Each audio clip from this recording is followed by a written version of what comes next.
সকালে ফোন দিয়ে বলে তাকে নাকি ফ্রন্ট লাইনে নেওয়া হবে। আমার মেয়ে 3 বছর 4 মাস চলতেছে, তার মুখ দেখতে পারবো কিনা এই দালাল চক্রের মাধ্যমে আমার স্বামী এই পরিস্থিতিতে পড়ছে। টাঙ্গাইলের ঘাটাইলের বাসিন্দা নাজির উদ্দিন। কথা ছিল রাশিয়ায় গিয়ে প্যাকেজিং কোম্পানিতে চাকরি করবেন, কিন্তু সেখানে যাওয়ার পর তাকে পাঠানো হয় সামরিক প্রশিক্ষণে। 14 দিন প্রশিক্ষণ দেওয়ার পর পাঠানো হয় ইউক্রেন যুদ্ধে। ইউক্রেনের বিরুদ্ধে সম্মুখ যুদ্ধে যাওয়ার পর থেকে প্রায় 2 সপ্তাহ ধরে বাড়ির সঙ্গে যোগাযোগ নেই নাজিরের। এই ঘটনার পর দুশ্চিন্তায় রয়েছে তার পরিবার।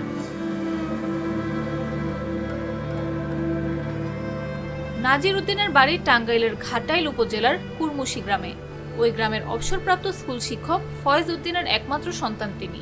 কোম্পানি বিষয়ের মাধ্যমে নিয়েছি, কোম্পানির বিষয়ের মাধ্যমে নিয়ে আর হলাফলা দিয়ে কোনো বিষয় নিয়ে যুদ্ধ বিষয় সৈনিকের পোশাক করেছে।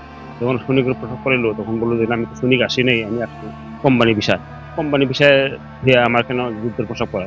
এই তারিখে মনে করেন যে গলাকাটা বিষয় যে দালাল দিছে, তো পরে রাশিয়া নিয়ে যায়, রাশিয়া নিয়ে কোম্পানির কাজ দেওয়ার কথা বলে তারা যুদ্ধে নিয়ে যায়।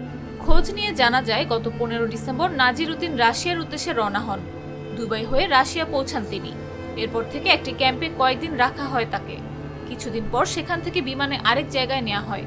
ওই জায়গায় প্রায় 14 দিনের সামরিক প্রশিক্ষণ দিয়ে তাকে পাঠানো হয় ইউক্রেন সীমান্তে। গত 16 এপ্রিল সকালে নাজির উদ্দিন টেলিফোনে কান্না করে বাবা ও স্ত্রীকে জানান তাদের ইউক্রেনের সম্মুখ যুদ্ধে নিয়ে যাওয়া হচ্ছে। সেদিনের পর থেকে বাড়ির সঙ্গে কোনো যোগাযোগ নেই নাজির উদ্দিনের।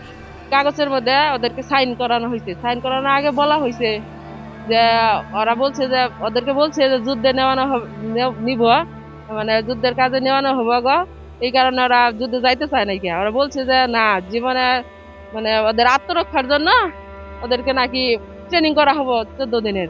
তারপর ট্রেনিং এর সেনাবাহিনীর যতগুলা ট্রেনিং আছে সব তাদেরকে করানো হয়েছে। তারপরে নিয়ে গেছে ওইখান থেকে 14-15 দিন ওইখানে ট্রেনিং করার পরে নিয়ে গেছে ইউক্রেন। 16 এপ্রিল সকালে ফোন দেয় আমাকে। সকালে ফোন দিয়ে বলে তাকে নাকি ফ্রন্ট লাইনে নেওয়া হবে। তার সাথে আর আমরা যোগাযোগ করতে পারবো কিনা তা সে আর বলতে পারে না।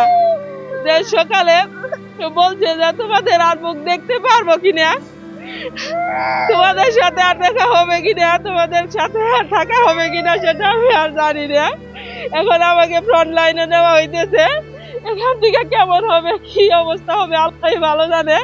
সবাইকে বললো দোয়া করতে, সবাই যেন আমার জন্য দোয়া করে, আমি যেন তোমাদের কাছে সুস্থ মতো আসতে পারি।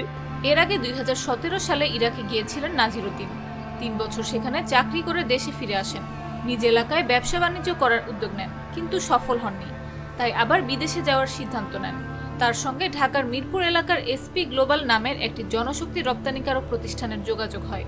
ওই প্রতিষ্ঠানের মামুন নামের এক ব্যক্তির মাধ্যমে রাশিয়া যাওয়ার বিষয়টি চূড়ান্ত হয়। নাজিরের বাবা ঋণ করে 12,20,000 টাকা দেন ওই প্রতিষ্ঠানকে। ওই দেশে কাপড় সেনাবাহিনী কাপড় পরাইল।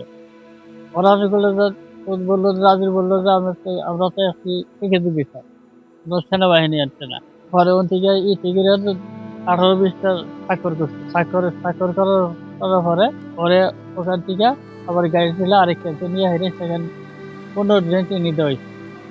ট্রেনিং দেওয়া ওইখান থেকে নিচে 15 দিন নিচে ইউক্রেন। ইউক্রেন দেওয়ার পরে এখানে ভালো 2 মাস ছিল যোগাযোগ ছিল, কিন্তু বর্তমান মাসের এই এপ্রিল মাসের 16 তারিখে নিয়ে তার সাথে আবার কোনো যোগাযোগ নেই।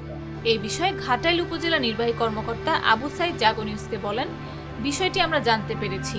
পরিবারের লোকজন যদি আইনগত সহযোগিতা কামনা করেন তাহলে তাদের সার্বিক সহযোগিতা করা হবে। মধ্যে বিভিন্ন সূত্রের মাধ্যমে জানতে পেরেছি যে নাজির উদ্দিন নামক যে ব্যক্তি আমাদের দিগুলকান্দি ইউনিয়নের বাসিন্দা, উনি একটা ট্রাভেল এজেন্সির মাধ্যমে রাশিয়া গমন করেন এবং সেখানে যে প্রতারণার শিকার হয়েছেন এই মর্মে আমরা জানতে পেরেছি অভিযোগটা, এবং সে বর্তমানে ইউক্রেন রাশিয়ার যুদ্ধে উনি অংশগ্রহণ করেছেন।